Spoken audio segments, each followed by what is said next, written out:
Halo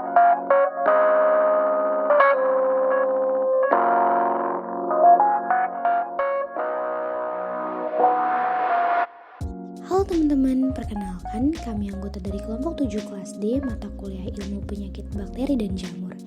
Sekarang kami berada di Prince Pet Care untuk mewawancarai klien di pet care ini beserta praktisinya. Yuk simak perjalanan kami.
Ini namanya tripogram. Tripogram itu adalah pemeriksaan ya, lurus. Nah, tapi ini di sisi keratin rambutnya nih ada yang pecah-pecah gitu. Biasanya kalau misalnya kita ambilnya pas, nanti ada bentukan tuh. Ini kan masih pembesaran 4 kali. Nah, ini kan belum kelihatan. Kalau misalnya udah ada bentukan kayak tungau, baik tungaunya scabies atau tungaunya demodex, baik itu demodexnya dewasa atau nimfa, nanti bisa kelihatan biasanya.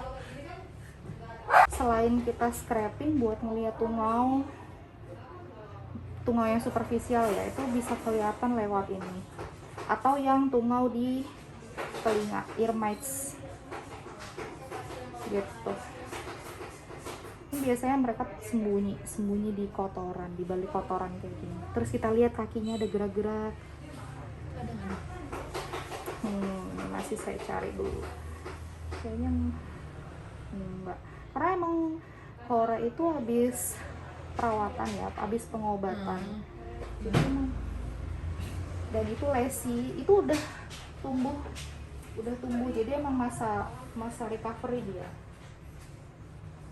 Ini artefak doang, ini bekas dari selotip. Nggak ada kelihatan. Biasanya kalau kayak gini nanti kalau ada yang kayak goyang-goyang, gerak-gerak, bentukannya yang kayak tadi bentuk tubuhnya.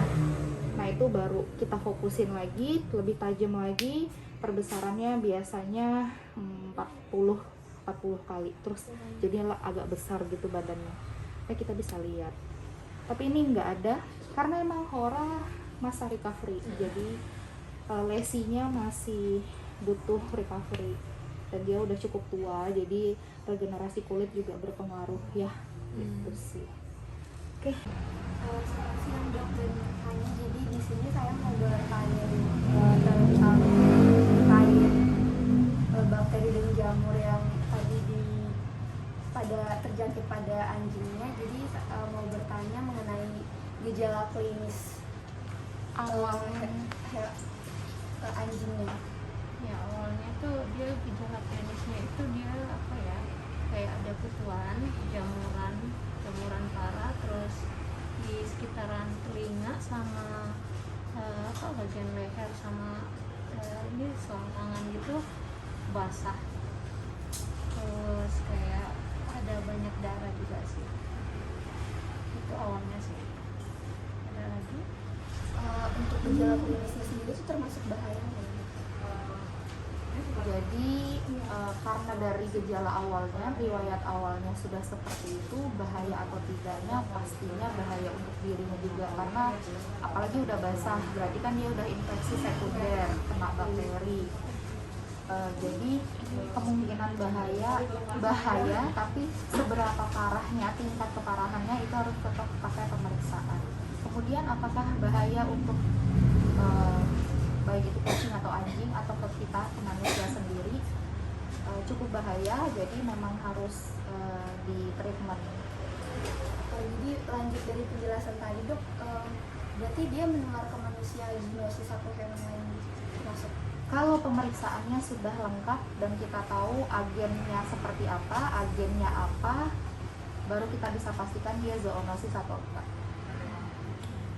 Kemudian dok, untuk prosedur penanganan dari bakteri jamur yang seperti ini bagaimana?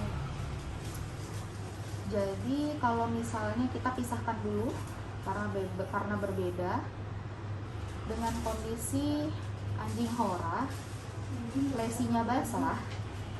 Yang penting dari manusianya ya, yang baik yang memelihara atau yang memeriksa itu juga harus aseptis. Terutama yang memeriksa kita pakai glove, kemudian ambil sampelnya cukup hati-hati, tempat sampelnya seperti objek glass, kemudian cover glass itu juga harus steril, jadi biar nggak false positif, karena kan kita kan benar-benar mau memeriksa bakteri sama jamur, sedangkan di lingkungan kan juga banyak bakteri dan jamur ya gitu. Terus kalau untuk jamur juga ada yang bersifat zoonosis, jadi memang sebenarnya sama, tapi cara pemeriksaan kemudian penanganannya yang berbeda. Yang penting baik itu bakteri, jamur, parasit kulit, ataupun hanya sekedar ketombe ya, kita juga tetap harus hati-hati. Makasih dok, Sama-sama. Kemarin Hero ini kan udah diobatin gitu, udah jalanin treatment. Itu dia treatmentnya apa aja? Itu sering dimandiin aja seminggu, biasanya saya mandikan 3 kali terus sambil dibersihkan luka-lukanya, yang kerak-keraknya dikikis gitu, baru dilap pakai kayak antiseptik. Udah itu nanti dikasih salep atau kayak semprotan untuk usus skabies atau demodex gitu. Masih.